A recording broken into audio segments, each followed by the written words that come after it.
Typical classes में स्वागत है बच्चों। आप सभी कैसे हैं? अभी आप 12वीं इतिहास चैप्टर 15 संविधान का निर्माण का प्रश्न उत्तर पढ़ रहे हैं। आज मैंने 5वां प्रश्न लिया है, वे कौन सी ऐतिहासिक ताकतें थी जिन्होंने संविधान का स्वरूप तय किया, अर्थात किन ताकतों से संविधान का स्वरूप तय हुआ। ये चूंकि दीर्घ उत्तरी है, बहुत सारा पॉइंट होगा, लेकिन आप 6 ही पॉइंट लिखिएगा एग्जाम हॉल में।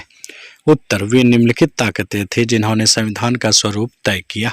पहला पॉइंट है कांग्रेस पार्टी का योगदान या कांग्रेस की ताकतें। कांग्रेस पार्टी देश की एक प्रमुख राजनीतिक ताकत थी जिसने देश के संविधान को लोकतांत्रिक गणराज्य धर्मनिरपेक्ष राज्य बनाने में भूमिका अदा की थी। दूसरा पॉइंट है मुसलमानों का योगदान।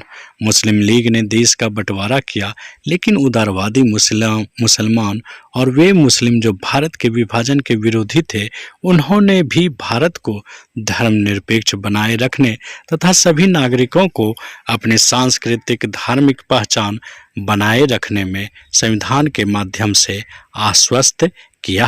अगला पॉइंट है दलित नेताओं का योगदान। तीसरा पॉइंट, जो नेता दलित या तथाकथित दलित और हरिजनों के पक्षधर थे, उन्होंने संविधान को कमजोर वर्गों के लिए सामाजिक, आर्थिक और राजनीतिक समानता और न्याय दिलाने वाला, आरक्षण की व्यवस्था करने वाला, छुआछूत का उन्मूलन करने वाला स्वरूप प्रदान करने में योगदान दिया। चौथा पॉइंट है समाजवादी विचारधारा या वामपंथी विचारधारा का योगदान। जो समुदाय या राजनीतिक दल समाजवादी विचारधारा या वामपंथी विचारधारा से प्रभावित थे, उन्होंने संविधान में समाजवादी ढांचे की सरकार बनाने, भारत को कल्याणकारी राज्य बनाने और धीरे धीरे समान काम के लिए समान वेतन, बंधक मजदूरी समाप्त करने, जमींदारी उन्मूलन आदि व्यवस्थाएं करने के लिए वातावरण या संवैधानिक व्यवस्थाएं तय करने में योगदान दिया। अगला पॉइंट है दक्षिणपंथी का योगदान या दक्षिणपंथी की ताकतें। जो तथाकथित दक्षिणपंथी थे, उन्होंने हिंदू हितों की पूर्णतया अनदेखी, हिंदुस्तानी या हिंदी भाषा की हिमायत करने वाले सदस्यों या दृष्टिकोण को प्रोत्साहित किया।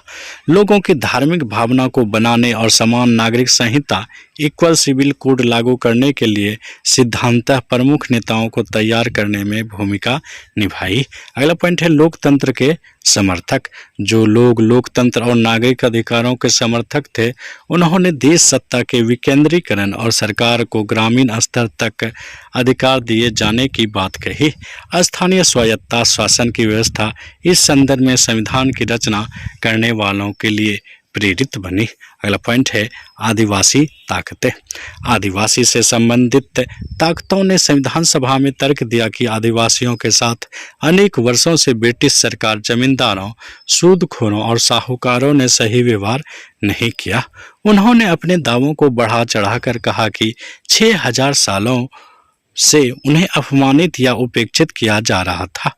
उदाहरण के लिए एन.जी. रंगा और जयपाल सिंह जैसे आदिवासी नेताओं ने संविधान का स्वरूप तय करते समय इस बात की ओर ध्यान देने के लिए जोर दिया कि उनके समाज, आदिवासियों का इतिहास भारत के गैर मूल निवासियों के हाथों निरंतर शोषण और छीना झपटी का शिकार होता रहा। उन्होंने कहा कि आदिवासियों की सुरक्षा तथा उन्हें आम आदमियों की दशा में लाने के लिए आवश्यक परिस्थितियां बनाने की जरूरत है। आदिवासी समाज के नेता चाहे पृथक निर्वाचिका के हक में नहीं थे, लेकिन विधायिका में आदिवासियों के प्रतिनिधित्व प्रदान करने के लिए सीटों के आरक्षण की व्यवस्था तथा जरूरी समझते थे। उन्होंने कहा इस तरह से औरों को आदिवासियों की आवाज़ सुनने और उनके पास आने के लिए विवश किया जा सकेगा। इस प्रकार ये कैसा लगा वीडियो कमेंट में हमें जरूर बतावे बच्चों। बहुत बहुत धन्यवाद।